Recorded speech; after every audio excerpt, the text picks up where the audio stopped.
3 easy herbs that you can grow at home. And use them all summer long while you're cooking. And probably into winter because you can dry them. Yeah, you could bring these in. These pots are pretty big. Now these are on our patio. So what we're talking about today are basil, parsley, and cilantro, also known as coriander. So these are the 3 that we always grow. Use the most. Yeah, for sure. And the smell right now. It's like a buffet of fragrant, beautiful smells here. Yeah, I'm loving it. So I actually love all 3. And they have their separate uses, and they're actually really, really easy to grow. So let's talk about basil first. Okay. All right, so basil. Basil is an easy herb to grow. A lot of people use it on in their cooking. So for the Italian dishes, or just fresh basil with mozzarella cheese and tomatoes. One of my favorites is like that. Other than strawberries, you know, the first fresh strawberries of the season, basil. So what do? Slice up a nice tomato. Especially if it's a homegrown tomato, which we just had our first, but yeah. And then put a slice of fresh mozzarella cheese. Very Wisconsin-y. Not the process, like, you know. Like it looks like a ball. It says fresh. Yeah. And then top it with a piece of basil and a little bit of pepper on top and a little balsamic vinegar. Yeah. Oh, that is one of our favorites. Our kids love it. It's a very easy little appetizer that you'll bring out for whether we're sitting by the pool or just like a warm weather appetizer. So for the basil, well, you're really going to town on these. I am. I think we're not going to have anything left by the time we're done talking. They all see the same. So the basil needs quite a bit of sun, so like 6 to 8 hours of sun. It does like moist soil. Keep it pretty moist, and as Amy is showing here, you can't even see how much I have. You stay on top of it though. You know, look at how much I've already cut off. Look at that. Mm-hmm. And I'm cutting it down because I don't want it to start bolting. Bolting is when it starts flowering. Yeah. And this one here, if you want to show them this one up close, that's starting to bolt just a little bit. It's gonna flower, so we don't want that. It will. You can still use the leaves. They just get a little bit more bitter. Yeah. And it starts tearing off on the plant itself. It starts putting more energy into blooming and less into leaves. Mm-hmm. So what I'm doing, where Scott's just having a fit, is I am cutting them down lower because I'll use all of those leaves. And the ones that have bolted, I'll just get rid of that bloomed one.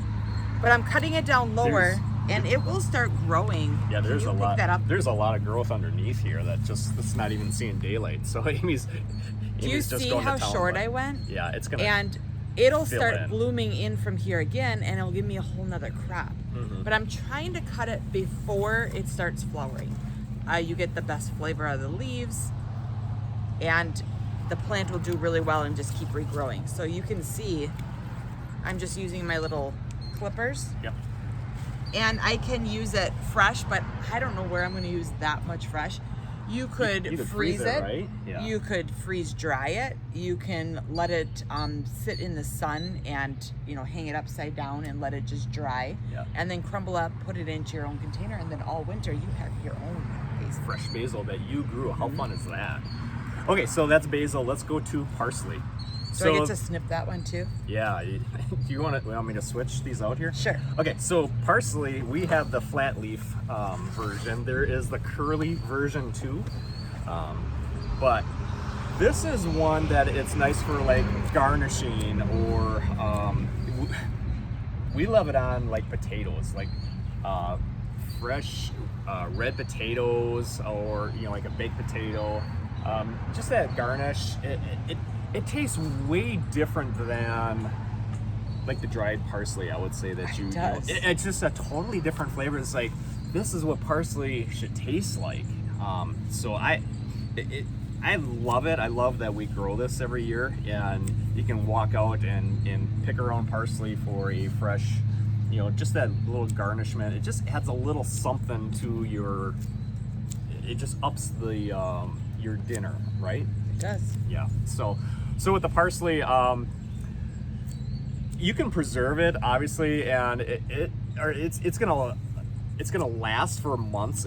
As far as this is one of your longest growing, through that season is that parsley. But like Amy said, you can dry it, you can sprinkle it fresh, you can do all kinds of things. It just adds that little something. So another full sun. It can take a little bit of shade, a little partial sun. Again, another one that likes it to be moist. So they've really been drinking, especially if we've gotten into the summer and we've had some hot days. And I come out in the morning, and my morning routine is to go through and water, but they're starting to drink a lot. Because the plants are getting so big and bushy. Well, they were up until 3 minutes ago. They're just drinking a lot. So that's parsley. You got anything else to add for parsley? I would not add more than one herb in a pot. That's me personally. These are what, 14? I have three. I have 3 of them in here, and that was a huge container of it. It was. But give them room, don't crowd them. And I know you see a lot of herb containers that are all together, but the ideal is that I like to give grow, them their own spot. They might look good for a little bit, but just remember they're pretty vigorous growing and get so thick that these are bigger than like a 12-inch. I'm gonna say this is like maybe like a 13-inch or so. We're gonna switch that one out. Okay, cilantro. I already started cutting off the back of it. Let me see that. So cilantro, another nice fragrant one. The leaves kind of look like a parsley leaf. But you'll know. You will definitely know. And if you go to the grocery store, look at, here, show them that. So parsley, cilantro. You can see but if you just, ruffle it in your fingers, you will know instantly which one's which.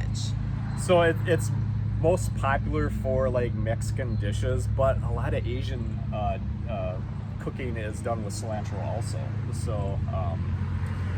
So the cilantro, another one that's gonna love that sun. It can take a little bit of afternoon shade too, and maybe cool it down a little bit. But we have these all 3 right in a row on our deck. They're growing fabulously, so we have them in that full sun pretty much all day long. You just gotta watch that watering because they do drink a lot. But cilantro is gonna be another one that's gonna drink a lot. Can you dry this down? Absolutely. Yeah. Again, when you dry it down and you rehydrate it, whether that be in a sauce or a salsa or something, it's never as good as when you have it just absolutely fresh off the stem. And that's why we have them out on the patio, so I can just walk out the door, quick grab some, and go back in and cook. Okay, so let's talk about what would you use cilantro on? Oh, I use this on mostly salsa, guacamole. That's what I normally do. You could put it into a sandwich and put it, layer it in there just a little bit, the leaves, and that tastes really good. Just, it has a very strong flavor, so it's depending on how you like it. Yeah. Use it a little bit more sparingly and then add as you adjust your taste. The cilantro is going to be the one I would say that you need to stay on top of because it seems to grow the fastest, and then it bolts the fastest. Yeah, and it's going to that flower. In fact, there were some over here that were, they're kind of pretty, but we don't want to get it to that point where it's starting to flower already. So it has a pretty little white flower, but you really need to stay on top of the cilantro because it grows the quickest and can get away from you the fastest. I think that's one thing that I would advise people on is if you're gonna have a busy week, like we're gonna have a very busy week, and I know that everything's growing really tall and it's beautiful, and I'm like, I'm not gonna use it all this week. Yeah. Go ahead and give it a good trim, or give half of it a good trim, and that way you know that it won't bolt on you while you're not using it, and then it'll just grow new. And if you don't want to dry it, that's okay, but you should still trim it back so that it can have new growth and new stems, so it doesn't do that bolting. Yeah. So again, that regular harvesting, especially taking care of it, not only regularly, but we've got this busy week. So yeah, there you go. Look at that. Some restaurant would love me right now. Oh, I know, right? Yeah. Yeah. This is a matter of just a few minutes, and I have a whole tray to take care of. Who would have known we would have turned into rabbits and been so excited for a big tray of greens? I know. Isn't that amazing? So really easy herbs, very usable herbs. I know there's other ones like the rosemary or the thyme. Rosemary is very slow growing. Yeah, yes. Very slow growing. Yeah. So something like that, you're gonna want to be more sparse on how much you cut it back. So these are easy and quick for you to Very grow. quick. I mean, this gives you a a success. To try it out, give it a shot. Very easy. Just make sure you're watching that watering. They're in that sun. They're getting lots of sunshine, and stay on top of harvesting it regularly, like weekly. Otherwise, it's going to get away from you, and you're going to kind of miss out on your opportunity. Watch the bugs. And if obviously for organic gardening, we don't want to be just hosing these down with insecticides because we're going to be consuming them right away. So I don't do anything on these, and I just kind of keep my eye and watch, especially like aphids, because boy, aphids could get right after that basil, and they're going to be underneath. But they've been clean. I haven't had anything touch them, which is great. So just kind of watch that.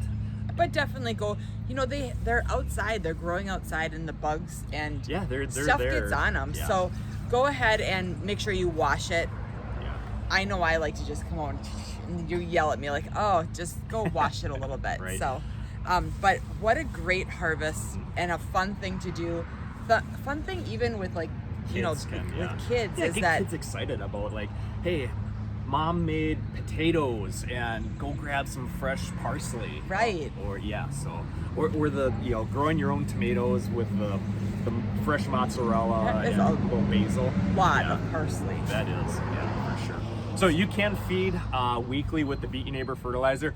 This is an instance where you can actually do a little bit less, so maybe like a 1/3 to half strength dose. So with the Beat Your Neighbor fertilizer, these can get away very quickly with the extra feed. They do require some feeding, but you can give them a half strength or even less.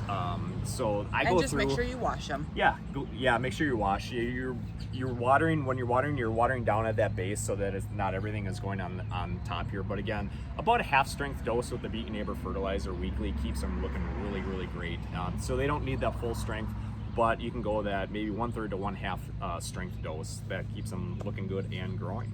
Beautiful. Yeah. All right. So we have a lot of other videos on the Sharkey's Greenhouse YouTube channel. Go ahead and go on there, subscribe, hit the follow and like on the Facebook. Yes. Do all that good stuff. And I have a job of drying these and getting them ready for Very good. winter, actually, Yeah. is what this crop is going to do, because And we're gonna have a whole lot more now. This will all Yeah. grow up again, all of these pots. It'll be quick, especially with that beautiful weather. It will. It'll all send out new shoots, and we'll be eating fresh all summer long. Yeah. I'm very so good. excited. All right. Thanks for joining us. Bye. Bye-bye.